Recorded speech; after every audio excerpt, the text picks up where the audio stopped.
clamo al Dios de Jacob,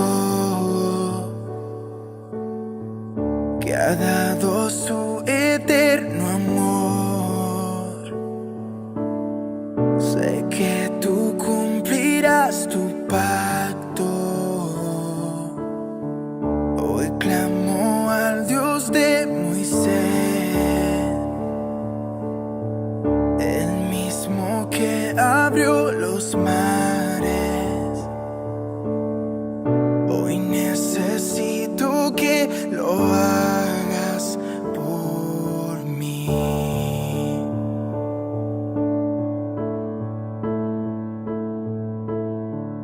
Oh Dios, te necesito. Oh Dios, te necesito hoy. Te necesito hoy. Oh Dios, mi roca eterna, confío en tu fidelidad.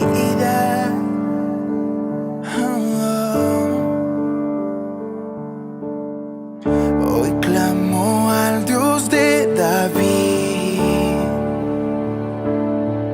que hizo de un niño un valiente.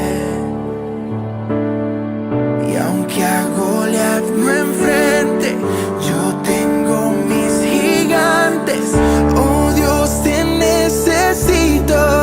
Oh Dios, te necesito hoy. Te necesito hoy.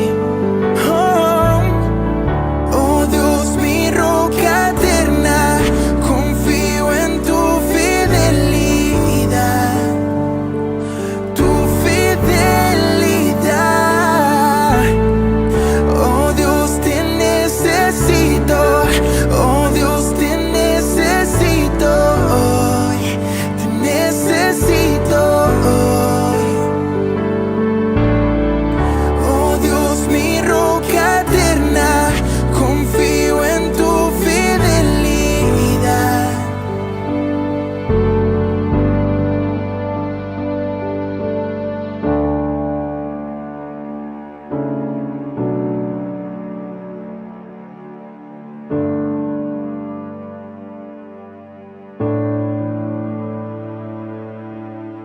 Nos escuchaste ayer y nos escuchas hoy. Eres el mismo, eres el mismo. Nos respondiste ayer y aún respondes hoy. Eres el mismo, eres el mismo. Nos proveíste ayer y nos provees hoy. Eres el mismo, eres el mismo. Te moviste con poder, muévete otra vez. Eres el mismo, eres el mismo. Tú nos sanaste ayer y tú nos sanas hoy. Eres el mismo, eres el mismo. Tú nos salvaste, Dios, y aún tú salvas hoy. Eres el mismo, eres el mismo. Oh Dios, te necesito. Oh Dios, te necesito hoy. Te necesito hoy. Oh Dios, mi roca eterna, confío en tu fidelidad.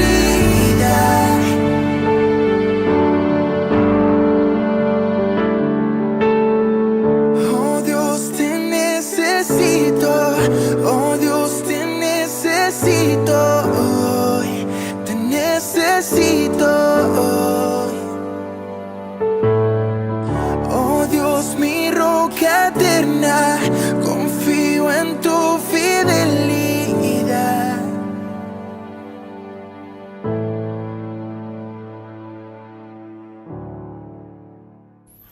Dios te bendiga, amado hermano, amada hermana, amigos que nos escuchan.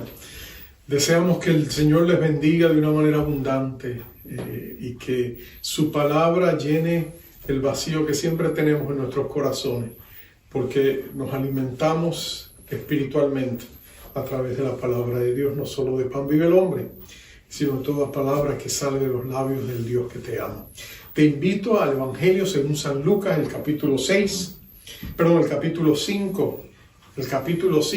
verso del 12 al 16. El tema es un acto desesperado. Un acto desesperado. Dicen que la gente desesperada hacen actos desesperados. Vamos a ver el caso de un hombre y cómo Dios se encontró con él. Dice así la palabra de nuestro Dios. Hablando de Jesús, dice: sucedió que estando él en una de las ciudades, se presentó un hombre lleno de lepra, el cual, viendo a Jesús, se postró con el rostro en tierra y le rogó, diciendo: Señor, si quieres, puedes limpiarme. Entonces él, extendiendo la mano, le tocó, diciendo: quiero, sé limpio. Y al instante la lepra se fue de él. Y él le mandó que no le dijese a nadie, sino ve, le dijo: muéstrate al sacerdote, ofrece por tu purificación, según mandó Moisés, para testimonio a ellos. Pero su fama se extendía más y más, y se reunía mucha gente para oírle y para que le sanase de sus enfermedades. Mas él se apartaba a lugares desiertos y oraba. Dios bendiga su palabra. Vamos a orar. Padre amado, qué precioso es poder estar juntos con mis hermanos. No hay distancia para ti en el Espíritu. Estamos muy cerca. Señor, gracias por los medios de comunicación que nos permiten esta oportunidad. Pedimos que tú llenes el corazón de mis amados hermanos de tu presencia, de tu amor, de tu poder, de tu gracia. Señor, gracias por esos 3 lindos regalos que tú nos has dado. La esperanza, la fe y el amor. Permite que en los corazones de cada uno de ellos y el mío, esos 3 regalos, Señor, crezcan y fortalezcan nuestro espíritu para mantenernos cerca de la llama de ti, de tu amor. Pedimos que tú hables a través de tu palabra que tiene poder y vida. En el nombre de Cristo Jesús, nuestra palabra de vida. Y que nos hables al corazón. Llévate la gloria por lo que vas a hacer. En el nombre de Cristo Jesús. Amén. Amén.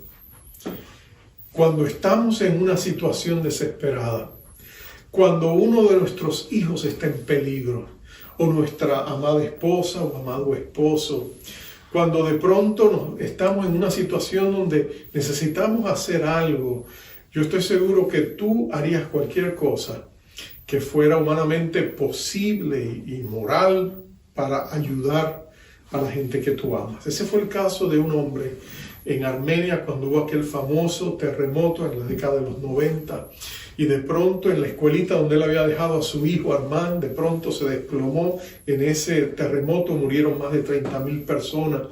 Pero este dedicado padre fue a la escuela desesperado. Él sabía el cuarto de estudio, de clase donde estaba su hijito. Y viendo los escombros se fue en esa dirección y empezó a excavar.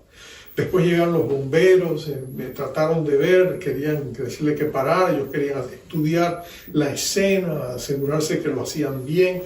Pero el hombre no había cómo echarlo de allí. Él seguía excavando. Dicen que excavó incansablemente por 36 horas. Hasta que al final escuchó la voz de su hijito que le decía: papá, estoy aquí. Por supuesto, lo que había pasado fue un milagro. Cuando el edificio se desploma con el terremoto, unas vigas se entrecruzan y crean una burbuja de espacio donde el niño y sus compañeritos estaban guardados. Solo con oxígeno limitado, pero cuando el padre se dio cuenta y llamó, vinieron y rescataron a todos ellos. Su niño Armand le diría a su papá, yo le decía a los niños que no temieran, que tú vendrías por nosotros. Él conocía el corazón de su padre y sabía que él haría cualquier acto desesperado por encontrarlo y salvarle. En esta escena que acabamos de leer encontramos a un leproso desesperado que viene a Jesús. Los eruditos nos dicen que había dos clases de lepra en el tiempo de Jesús. Una era un poquito superficial de la piel, y usualmente, aunque la gente era separada, aislada, pero la gente podía vivir largos años con esta lepra que no era tan severa como la que sufría este hombre. La segunda lepra era mortífera.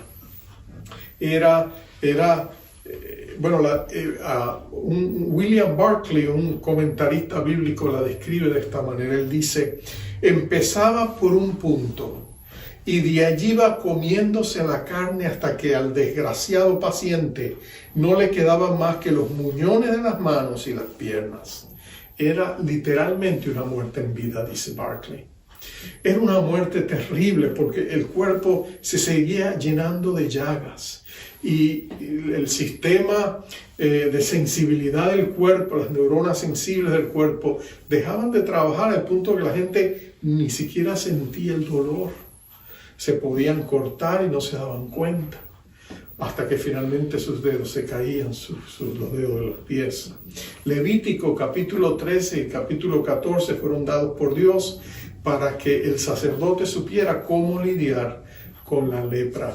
Y había la manera de hacerlo y cómo podían lidiar y cómo Dios obraba sanidad en el caso de ellos. Pero si ellos no eran sanados, tan pronto ellos eran diagnosticados con la lepra, ellos eran aislados de la sociedad, eran aislados de su familia, alienados de su familia, y ellos eran puestos en lugares donde no había sanatorios en ese tiempo, no había lugares específicos para ellos, no había clínicas. Eran enviados a ciertos lugares en el campo donde ellos sabían que no iban a tener contacto humano. Si por alguna razón alguien iba caminando por ese lado y ellos lo veían, ellos eran obligados a tener que gritar inmundo, inmundo, en otras palabras, diciendo que ellos eran inmundos para que la gente se apartara de ellos. Vivían como desterrados. Imagínate el efecto devastador psicológico que tendría eso en la gente. Un doctor que se especializó en tratar la lepra, de apellido McDonald, él lo pone de esta manera, y te lo quiero citar para que tengas una idea de lo que era tener la lepra. Él dice: el leproso era un enfermo, tanto de la mente como del cuerpo. La enfermedad se asocia con vergüenza y horror y conlleva un fuerte sentido de culpabilidad, porque la persona que la sufre razona de manera irracional que es culpable de haberlo adquirido, aunque lo haya adquirido inocentemente. En otras palabras, la persona empieza a sobrecargarse, es aislada, hay cierto ostracismo, se le separa, pierde todo contacto con sus seres amados y llega a desarrollar un sentido de autoaborrecimiento. Y por supuesto es porque la demás gente que está sana lo aborrecen. Personas que lo amaban anteriormente ahora lo aborrecen porque la piel comienza a apestar. Es repugnante al sentido de olfato de la gente. Además, ver las llagas, las heridas es repulsivo. Entonces la gente les rechaza. Y eso hace que la gente se sienta que tiene que alejarse. Entonces, imagínate en el caso de este hombre. Lucas, que es un médico, lo describe de esta manera. Dice que él se acercó y era un hombre lleno de lepra. En otras palabras, era un estado avanzado de la lepra. Se había extendido por partes de su cuerpo.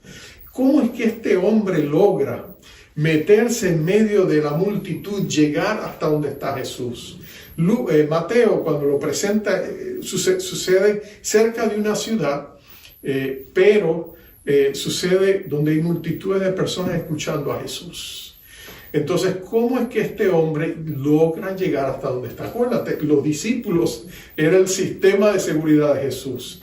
Ellos eran los que manejaban las multitudes y ellos tendían a ser bien celosos para proteger a Jesús. ¿Te acuerdas de la vez que quisieron padres llevar a sus niños para que Jesús los bendijera y los discípulos no lo permitían? En ese sentido, ellos querían proteger a Jesús. ¿Cómo se cuela este hombre? Bueno, es una combinación de astucia y de gracia divina. Yo pienso que este hombre primero él se camuflajea, ¿no? Él se pone capas y capas de ropa, manto, se cubre, se esconde. Aunque esté sudando, él tiene que de alguna manera evitar que ese olor transpire a la gente que está allí. Luego tiene que estar en movimiento, esperando el momento hasta que pueda finalmente acercarse a Jesús, tener ese encuentro. Yo me imagino que él está diciendo, Dios mío, por favor, dame la oportunidad. Y es evidente que Dios está en el asunto porque Jesús nos había enseñado en el Evangelio de Juan que nadie llega a Él a menos que el Padre lo traiga. Así que este hombre llega a Jesús porque el Padre lo permite y Él está desesperado. Es posible que haya escuchado de Jesús. Es posible que él haya escuchado que Jesús sanaba a otros leprosos, que él era un hacedor de milagros, que si alguien podía ayudar a una persona era él. Quizás escuchó a la distancia el eco de la enseñanza de Jesús. Quizás escuchó los mensajes de Jesús. El punto es que él está intencionalmente planificando, calculando en un acto desesperado cómo va a tener ese encuentro con Jesús. Imagínate lo que hubiera sido tú o yo en esa misma situación. Si tuviéramos a un hijo enfermo y quisiéramos llevarlo al doctor que lo puede atender y ese doctor no tiene citas, no está disponible. Dice que toda su agenda está llena, él no tiene tiempo para nuevos clientes, pero tú estás desesperado porque tú piensas que es el único especialista en Estados Unidos que podría ayudarte. ¿No harías tú algo desesperado también? ¿No le visitarías a su casa? ¿No le seguirías los pasos? ¿No buscarías un encuentro, aunque fuera por un instante, de poder hablar con él? Bueno, este hombre tiene un rayo de esperanza que ha iluminado su camino. Él piensa y cree que Jesús puede hacerlo. Pero cómo él lo hace, cómo él se mueve, aunque han pasado más de 2000 años, nos presenta a nosotros una pauta de cómo venir a Dios cuando estamos en nuestra desesperación. Porque, amado, todos pasamos por momentos de desesperación. Estamos viviendo momentos difíciles. Vivimos tiempos de gran desesperación. Lo vemos en los rostros de la gente en las calles de nuestra ciudad. Lo vemos, esa callada desesperación que hace que la gente esté nerviosa y desesperada y buscando esperanza que le traiga luz y verdad a su vida. ¿Qué hace él? ¿Cómo lo hace? Bueno, mira, él sabe que tiene un tiempo bien limitado, así que él busca el momento preciso para tomar la acción inmediata y él sabe que no va a tener mucho tiempo para hablar, así que él va al grano. Pero lo primero que él hace es que él reconoce que Jesús es Señor. Él reconoce, antes que nada, número uno, la posición de Jesús. Él sabe que Jesucristo es el Señor. Nota que él se acerca, cae postrado ante sus pies.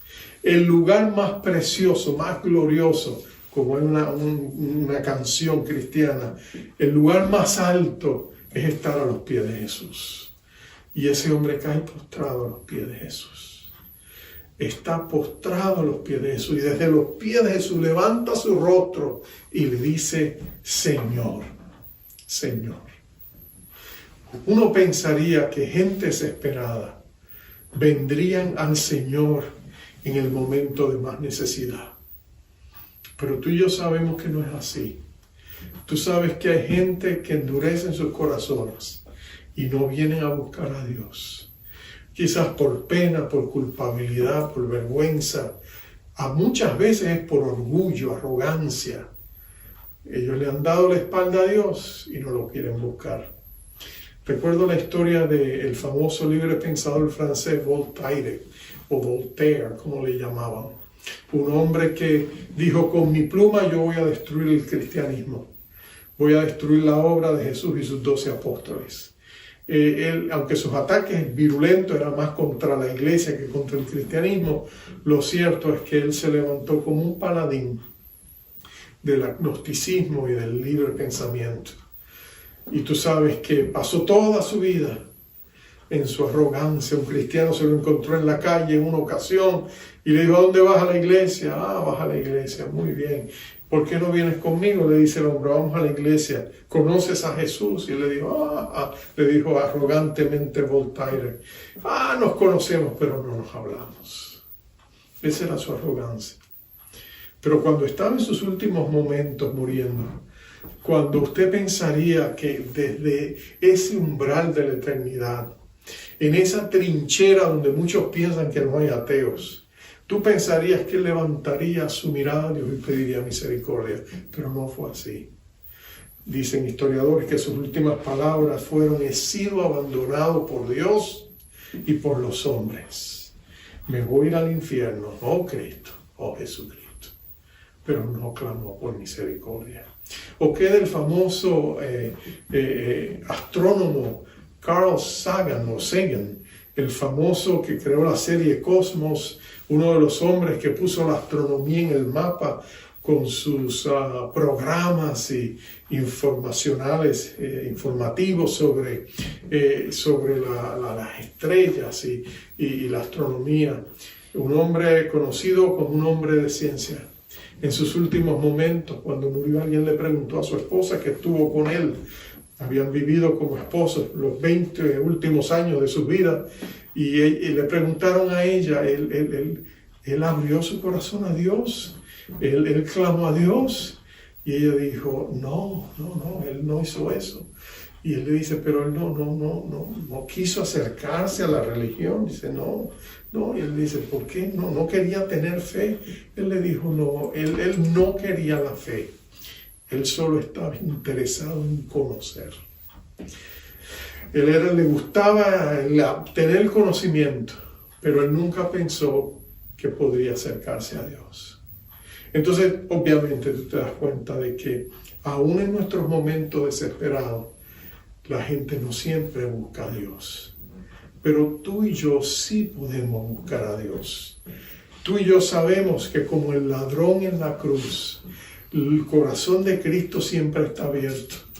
Cuando aquel ladrón miró a Cristo en la cruz, le dijo, ten misericordia de mí cuando vengas en tu reino. Y te acuerdas que él miró a este hombre y le dijo, verdaderamente te digo, hoy estarás conmigo en el paraíso. En otras palabras, aún en ese último instante, la misericordia de Dios se acercó a él. Cuando tú y yo reconocemos a Cristo como Señor, cuando tú y yo nos acercamos con verdadera humildad y sinceridad, el corazón de Dios se abre a nuestra necesidad. Entonces tú y yo podemos acercarnos confiadamente al trono de su gracia para recibir misericordia, gracia y el oportuno socorro, dice Hebreos. Pero entonces, después de reconocerle y decirle, Señor, nota que él apela, número 2, apela a su buena voluntad. Él le dice, Señor, si quieres. En otras palabras, él reconoce que él tiene, en realidad es casi una pregunta lo que él le está haciendo al Señor. Señor, ¿tú quieres sanarme? Porque si tú quieres, hay posibilidades. Él reconoce, él está acercándose y buscando la buena voluntad de Dios. La pregunta que tú y yo nos hacemos en momentos de desesperación es esta. ¿Está Dios interesado en nosotros? ¿Se preocupa Dios por nosotros? ¿Sabe Dios lo que estamos viviendo y lo que estamos pasando? ¿No fue esa la pregunta en los labios de los discípulos en medio de la tormenta la primera vez en el lago de Galilea? ¿No corrieron a donde estaba Jesús en la proa y lo despertaron en medio de los vientos huracanados y el oleaje que se levantaba y le dijeron, Señor, ¿no te importa que perecemos? Esa es la pregunta que tú y yo nos hacemos. Señor, mira lo que estoy pasando. ¿Te importa que yo esté en esta situación? Y la respuesta de Jesús es la respuesta universal de Dios. Sí, siempre me importa lo que estás pasando. Sí me interesa. Jesús miró a aquellos discípulos y le dijeron, claro que sí. Se puso de pie, calmó los vientos, calmó la tormenta. Y luego se acercó a ellos y le dijeron, hombres de poca fe, ¿por qué temieron? Porque Él les había ya dicho a ellos que Dios estaba por ellos, que Dios estaba con ellos, que Dios los amaba a ellos, que Dios tenía un plan para sus vidas, un llamado para sus vidas, que ellos eran inmortales hasta que esos planes se cumplieran a la vista de Dios. Y por eso Jesús los confronta y le dicen, habiéndole dicho todo esto, ¿cómo es posible que hayan dudado que yo no me interese por ustedes? La mentira del diablo, sin embargo, es decirnos en nuestros momentos de crisis, hasta solo, Dios no te escucha, Dios no se interesa, seguramente que hay algo en ti que está mal, seguramente que hay pecado en tu vida, seguramente que Dios no quiere ni siquiera mirarte, seguramente que tú no eres lo suficientemente bueno para que Dios tenga misericordia de ti. Pero nota esto, Jesús dijo, sí quiero. Jesús contestó esa pregunta y le dijo sí. Entonces eso abre la puerta para que tú y yo nos acerquemos al Dios que dice que sí se interesa por nosotros y podamos clamar a Él. Él nos invita a hacerlo. En Jeremías 33:3 dice, clama a mí y yo te responderé y te enseñaré cosas grandes y ocultas que tú no has conocido. Primero Dios te da un mandato, clama a mí, luego te da una invitación, ven a mí, clama a mí, yo te voy a responder, una promesa, y luego te dice, te voy a revelar más de mí mismo y de mi voluntad y de mis propósitos. Entonces la respuesta a la pregunta, ¿se interesa a Dios? Es sí. Pero pastor, quizás tú dices, ¿pero qué sí? Si yo me siento hipócrita al venir a Dios, que si yo he puesto a Dios y lo he olvidado, que si yo lo he engavetado, lo he puesto en el closet y me he olvidado de Él, como el abrigo de invierno en el verano, no pensamos en Él porque no lo necesitamos, entonces pensamos que pues como no se necesita, no es menester llamarle. ¿Qué si hacemos de Dios la quinta llanta del auto? Y está allá en la guardería, en la parte trasera del auto, y como no la necesitamos, pues hasta que no se nos vacía una, entonces sí, ahí sí que decimos, vamos a verificar que el repuesto tiene aire y está en buenas condiciones. ¿No será que Dios, viendo nuestra hipocresía, Dios sencillamente dice, no, ahora no me busques, olvídate de eso? No. Dios no piensa así. Así pensamos tú y yo. El revanchismo humano no es representación del corazón de Dios. Así tú y yo pensamos con los vecinos o con los hijos o con cualquier otra persona. Me busca cuando me necesita. Sí, ahora, pues mira. No, eso es una cualidad humana y es una gran debilidad humana. Y la Biblia y todo lo que la Biblia dice lo contradice. Él le dijo a sus discípulos, el Señor Jesucristo en el Sermón del Monte, mira, hasta tus enemigos bendícelos, ora por ellos. Si te piden ayuda, ayúdalos, perdónalos. Entonces, en el corazón de Dios no hay estos sentimientos revanchistas. Es más, quizás Dios lo ha permitido como la excusa para traerte a ti con lazos de amor. Quizás es lo que Dios ha estado esperando. Quizás tú has ido en tu camino equivocado y errante y el bien y la misericordia de Dios te han estado persiguiendo donde te has metido para que en el momento como el hijo pródigo, cuando tú más lo necesitabas, el bien y la misericordia de Dios te dijera, mira, Dios no te ha abandonado, no se ha olvidado de ti. Él te está buscando, ven con nosotros para que tengas un encuentro en casa con Él. Ese era el corazón de Jesús. Mateo nos va a decir que cuando Él miraba a las multitudes, Jesús tenía compasión de ellas, porque las veía desamparadas y dispersas como ovejas que no tienen pastor. Y le dijo a sus discípulos, la mies, la cosecha es mucha, pero rogad al Señor de la mies que envíe obreros a su mies. Ese es el corazón de un Dios revanchista que no tiene misericordia aun cuando tú reconoces tu pecado y vienes con humildad a buscar su ayuda. Claro que no. Ese no es tu Dios. Tu Dios corre a ti cuando tú te acercas a Él. Y Él viene a ti cuando tú lo necesitas. ¿Por qué? Porque Dios es bueno, fortalece en el día de la angustia y conoce a aquellos que en Él confían. Dice Nahum 1:7. Entonces, este hombre corre a la buena voluntad de Dios. Pero mira el tercer punto. Él reconoció que Jesús era el Señor. Reconoció y apeló a su buena voluntad, si quieres. Pero mira lo que hace al final. Le dice, puedes limpiarme. Él declara su poder. En el corazón de este hombre no hay duda de que si Cristo quiere, puede hacerlo. No es que Jesucristo le está diciendo, ay, cuánto quisiera ayudarte, pero mira, es que me estás pidiendo dinero y no tengo que darte, estoy mal, no tengo para ayudarte. O me pides un favor, pero no tengo cómo hacerlo. Me pides que te lleve un auto, no tengo auto. No, con Dios no es cuestión de poder. Tampoco es cuestión de buena voluntad. El Señor sí puede. El Señor puede hacer todas las cosas. Lo que Él está diciendo es, Señor, tú puedes. Si quieres, tú puedes. Tienes el poder para hacerlo. Es lo que Él le está diciendo a Jesús.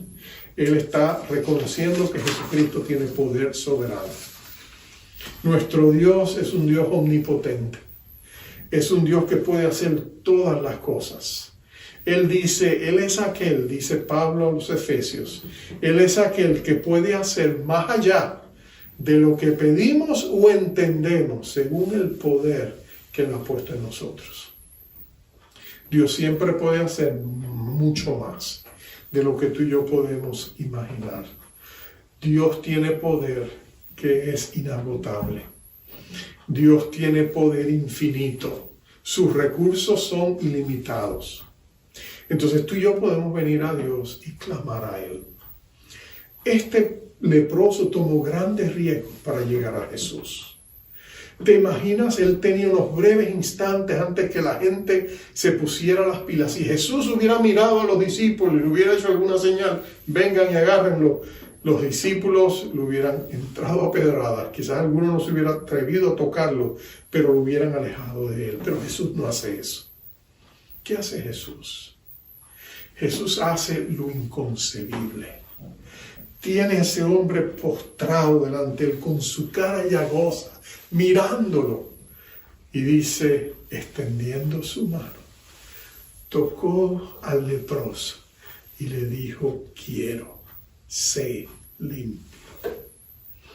Con el mero hecho de tocarlo, Jesús ya estaba violando uno de los mandamientos de Levítico, que decía que no se podían tocar ni los muertos ni los leprosos. Pero Jesús lo está tocando para sanarlo. Jesús lo está tocando porque este hombre tiene una doble necesidad. Tiene la necesidad de la sanidad de su cuerpo, pero tiene también la necesidad de la sanidad de su corazón. Lastimado, rechazado, abandonado, solitario, sintiendo el peso del rechazo y del abandono. Jesús tiene que sanar ese corazón. Jesús tiene que decirle a este hombre, mira, yo te acepto, yo te sano, yo te toco, yo te declaro, acepto en el amado. Y por eso lo toca y le sana el corazón.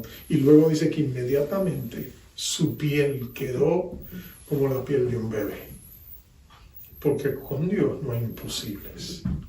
Ahora Jesús le da instrucción, le dice, ahora vete, que has sido sanado, muéstrate al sacerdote. ¿Y por qué Jesús le dice eso? Jesús lo está reintegrando a la sociedad y lo está devolviendo a su familia. Y para hacer eso, él necesitaba la aprobación del sacerdote. Él se presentaría ante el sacerdote lo examinaría físicamente y diciendo que no tienes lepra, esto es un milagro, te declaro sano, vete a tu casa. Y tú te imaginas la fiesta cuando ese hombre llegó a su casa. y sus hijos lo volvieron a abrazar, y su esposa lo volvió a abrazar, y su madre y su padre lo volvieron a abrazar. ¿Tú te imaginas el gozo que había? Oh, amados, ese gozo no se compara al gozo que ocurre en el cielo cada vez que un pecador se arrepiente. Jesús dijo eso también. En el cielo hay constante fiesta. Y mira lo interesante, porque desde 1990 hasta el presente, estamos hablando de un poquito más de unos 30 años. Más personas han venido a Jesucristo en estos últimos 30 años en el mundo entero que los 20 siglos previos de la iglesia combinados. Claro, la población es mucho mayor. Hoy día vemos casi 8.000 millones de personas sobre la tierra. El número de conversiones es mucho más grande. Pero si por cada una hay una fiesta en el cielo, ¿qué te dice eso del cielo? Que desde 1900 para acá, si no mucho antes, el cielo ha vivido en constante fiesta. El cielo ha estado celebrando eso. Qué precioso es cuando vemos a la gente venir a Jesús. Qué alegría, qué gozo, qué celebración. Jesús le dice, vete al sacerdote, celebra con tu familia. Pero también le digo, no le digas a nadie. Y la razón claramente es esta. Jesús estaba entrando a las ciudades, pero el ministerio de él no era meramente un ministerio de sanidad. Él era un predicador del evangelio de salvación, él era un maestro de la palabra de Dios. Si estas multitudes desesperadas querían verlo, le haría prácticamente imposible Jesús entrar a las ciudades. Y él tendría que quedarse afuera y la gente tendría que salir a él, pero muchos no podrían salir. Y Jesús quería llegar a ellos. Ahora yo te pregunto, ¿cómo respondes tú a la crisis? ¿Cómo respondes tú a la crisis? Termino con esta ilustración. Hace unos años atrás, una hija de un chef estaba pasando por unos problemas y estaba muy triste, muy desanimada, y crisis en la escuela y crisis en su trabajo. Y papá le dijo, hija, ¿qué te pasa? Papá, es tantos problemas, tanta crisis. Ay, yo no sé qué hacer. Papá le dijo, vente conmigo, vamos a la cocina. Era el chef.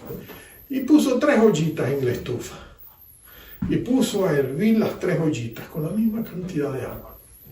Y en una agarró unas zanahorias y las puso en esa ollita. Después agarró un huevo y lo puso en la otra ollita. Y después cogió unas habichuelas de café que tenía, unos granos de café, y los puso en la tercera ollita. Y dejó que hirvieran. Esperó unos minutos, unos 10 minutos. Y entonces le dijo, bueno, hija, vamos a ver la lección. Apagó las 3 ollitas. Y la niña llena de curiosidad, papá, ¿qué estás tú haciendo? ¿Qué locura es esta? Escucha, hija. Le dijo, ahora toca las zanahorias. ¿Qué pasó? El agua, primero eran duras, pero el agua las suavizó. Ok. ¿Y qué pasó con el huevo? El huevo ahora está duro. Ok. ¿Y qué pasó con el café?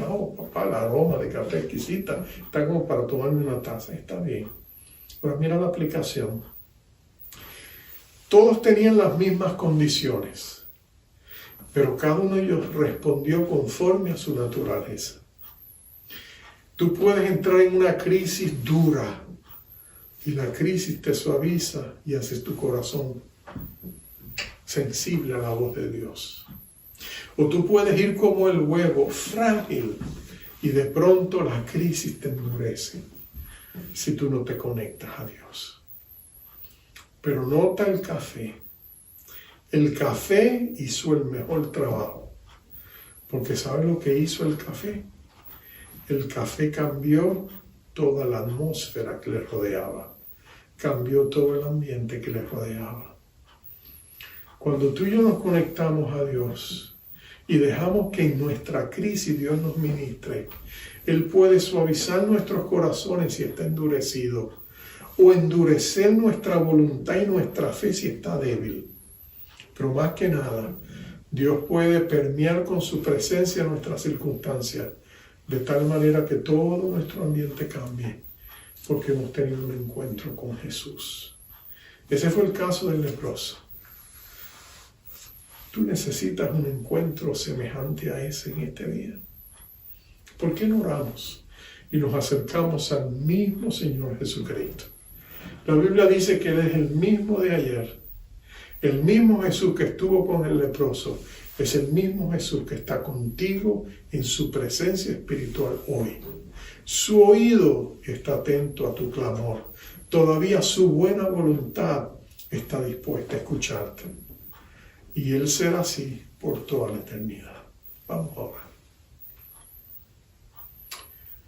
Padre, en esta hora yo te pido que derrames un espíritu de oración y ruego en la vida y en el corazón de mis amados hermanos que escuchan este mensaje, mis amigos también. Quizá ellos están pasando por diversas pruebas. Puede ser que la enfermedad ha llegado a sus cuerpos. Puede ser que haya problemas económicos o familiares, o ellos estén luchando contra la depresión o la ansiedad o el temor.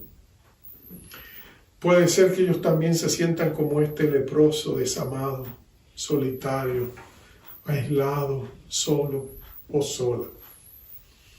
Pero nosotros clamamos a un Dios que siempre está presente, un Dios que es bueno, fortaleza en el día de la angustia, un Dios que conoce a aquellos que claman a Él y que escucha sus oraciones, un Dios que está presto a intervenir. Yo te pido que en este momento tú le des a mis hermanos la fe para acercarse al trono de tu gracia, para venir a ti tal y como son, tal y como están. Señor, con la llave de la sinceridad y abrirte el corazón y decirte, Dios mío, yo te necesito. Necesito que intervengas en mi situación. Necesito que derrames tu misericordia. Necesito que toques mi corazón. Necesito que bendigas mis esfuerzos. Necesito, Señor, que hagas la diferencia. Te lo pido, apelo a tu buena voluntad, apelo a tu misericordia, apelo a tu gracia, apelo al poder de la sangre de Jesucristo y a su glorioso nombre, a nuestro Rey de Reyes y Señor de Señores. Apiádate de mí, ten misericordia de nosotros. Ven aquí ahora y haz una diferencia. Y lo que te estamos pidiendo, Señor, lo recibimos por fe, porque hemos creído que Jesucristo es lo que la palabra de Dios dice que Él es. Fiel, justo, verdadero, amoroso y misericordioso, santo, cumplidor de promesas, mantenedor de pactos. Gracias por escucharnos. Ahora abre nuestros ojos a las posibilidades de lo que tú vas a hacer, y cuando respondas te podamos dar gracias y alabarte y decir buenas cosas ha hecho Jehová con nosotros. En el nombre de Cristo Jesús. Amén. Amén y amén. Bueno, y ahora te envío como siempre con la bendición acostumbrada. Jehová te bendiga, Jehová te guarde, Jehová haga resplandecer sobre ti su rostro y tenga de ti misericordia. Jehová alce sobre ti su rostro y ponga en ti paz. Bendiciones.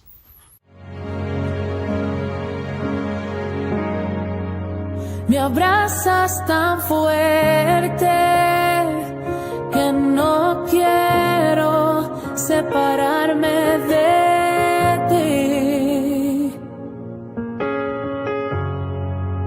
Me abrazas tan fuerte que no quiero separarme de ti.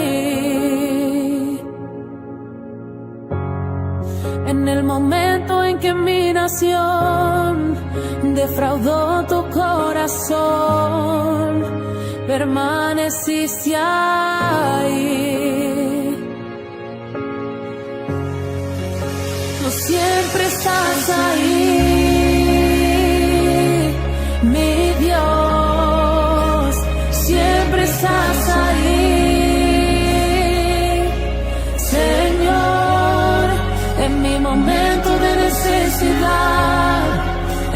momento de debilidad, tú siempre estás ahí. Tú me abrazas tan fuerte que no quiero